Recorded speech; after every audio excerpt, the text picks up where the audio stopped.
Please get ready for a dictation of transcription number 370 and 371 from Sir Kailash Chandra magazine. 5 seconds. Start. Mr. Deputy Speaker, Sir, agriculture is the backbone of this country's economy. Staggering agriculture shatters country's economy, and a strong agricultural sector strengthens the country and its economy. In this respect, not only the present one, but even the earlier Ministry of Agriculture has made a remarkable contribution towards strengthening the agricultural sector. I recall the days in 1952-53 when maize was the foodstuff of pigs in America, was being exported to India and supplied to the people who stood in long queues to get it. I have seen this with my own eyes. Today, we see both the food and agriculture ministers being taken to task even if a little substandard wheat is sold through fair price shops. Along with the farmers, the officials of the agriculture ministry deserve appreciation for the progress made in the field of agriculture. I also congratulate them for the good Rabi crop.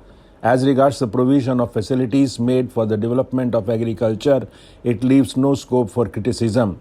All these things are ample proof of support of the opposition. By not moving a cut motion, the opposition has also expressed their agreement in this respect. But suggestions should definitely be given, because howsoever wisely we have planned our resources, it is never foolproof. Whatever arrangements you have made are most praiseworthy. Still, there is need to think in terms of future also. For instance, there has been a marked increase in the country's agricultural yield, so much so that today India is an exporter of food grains. But we must think of ways to increase our per acre yield. The question before us is whether we can increase our per acre yield in proportion to the increase in population. I would like to mention that the Honorable Agriculture Minister has performed the role of an able administrator and a chief minister. Today, the country's public looks to him with high hopes. May I know from the Honorable Minister if we are in a position to increase our per acre food grain production? Can we reach the level of Japan, where agricultural production has gone as high as 90% to 95%? Can we plan a manifold increase in the production of wheat? Considering the rate at which our population is increasing, the present yield will be insufficient to feed the masses of this country.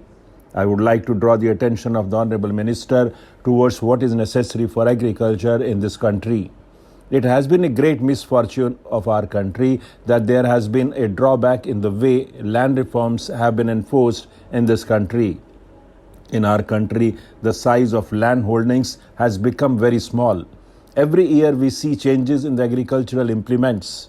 Without changing the size of our agricultural implements in relation to the diminishing size of land holdings, we will not be able to make full utilization of our agricultural implements.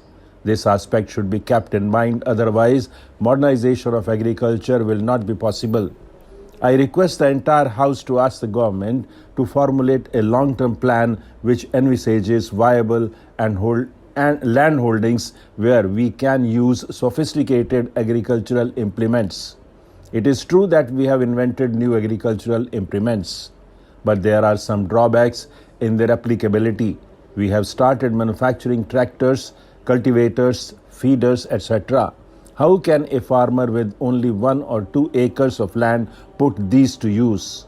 Moreover, the cost of agricultural inputs has gone so high that the farmer has to bear the burden of debt on that account, or he is completely deprived of these inputs. Bedecked with money power, the middlemen offer to purchase the produce of the farmers and later on they sell it to earn profit on it. In this way, very small farmers are exploited by the middlemen. What I want is that the government should formulate a scheme wherein modern agricultural implements are used by a cluster of 5 to 10 villages so that small farmers can make use of them at a lesser cost. The second most important input for agriculture is fertilizer and seeds. The Honorable Minister has done commendable work in this regard. crores of rupees are being given to the farmers in the form of subsidy on fertilizers. But I have got first-hand experience at the village level that its full benefits do not reach the farmers. In villages, we are told that benefits are being enjoyed by middlemen instead of the farmers. This system should be changed and there should be a reduction in the prices of fertilizers in order to give the real benefit to the farmers. Our country also imports fertilizers. According to my information, there is a scope to increase the production of fertilizer in the country. The technology of the 60s, which we have been adopting today, needs to be updated, and the money to be spent on the import of fertilizers should be spent on the modernization of production technology. Sir, I support the demands for grants presented by the Ministry of Agriculture, and I would like to submit one thing in this regard. Our country is considered to be an agricultural country where about 70% of the total population is dependent on it, and it is also the main occupation of the people in rural areas. It is true that the country has made considerable development in this field after independence, but still it is essential to bring about further modifications in this field because with the constant increase in the population, our dependence on agriculture is also increasing and it has become a matter of great concern. We have to find out a way to reduce this dependence. About 2 years back, some states of our country like Gujarat, some parts of Andhra Pradesh and Rajasthan were hit by one of the most severe droughts after independence. But the government under the worthy leadership of Shri Rajiv Gandhi readily met the challenge and did not let other parts of the country face any problem due to drought. The ministry deserves to be congratulated for facing the challenge with all its might. Two types of methods are adopted for cultivation in our country. One is the intensive cultivation and the other is the extensive cultivation.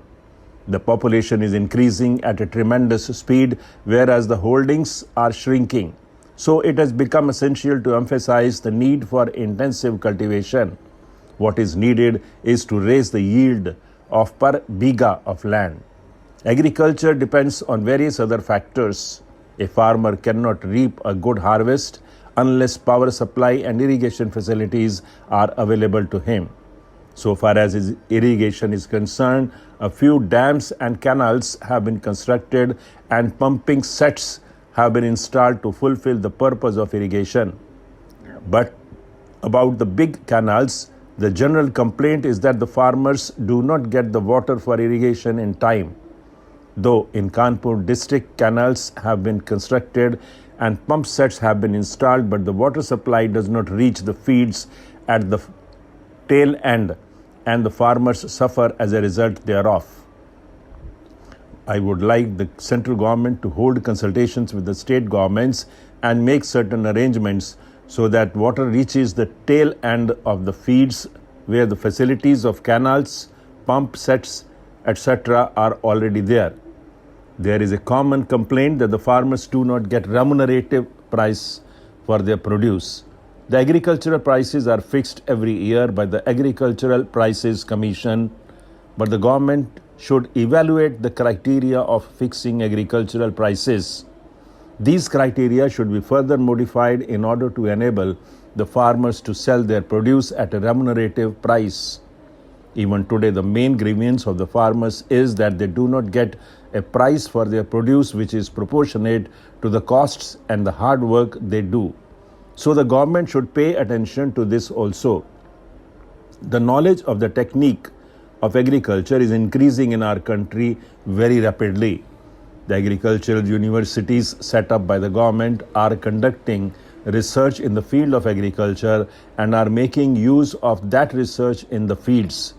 But it appears that this knowledge is used in some limited areas only. Therefore, a comprehensive program should be chalked out so that the benefits of this knowledge could be made available to all. I therefore urge the government to formulate schemes in such a way that our farmers could get the benefits of our scientific progress to increase agricultural production. The government is aware that the farmers have to face the natural calamities of flood and drought every year. Relief is provided by the government at the time of flood, but lakhs of acres of agricultural land is rendered unfit for cultivation due to floods. There is no doubt that agricultural yields increases following the flood, but the farmers have to face heavy losses prior to it. Therefore, arrangements should be made to check the recurring feature of floods in the flood-prone areas. The calamities like flood and drought can only be prevented by formulating programs of permanent nature.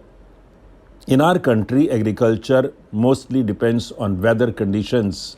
If the weather conditions remain favorable, the crops are good, but in the event of excess or deficient rainfall, or if the crop is hit by hailstorm, huge damage is caused, and in that case we curse the nature and say that everything has been destroyed due to bad weather.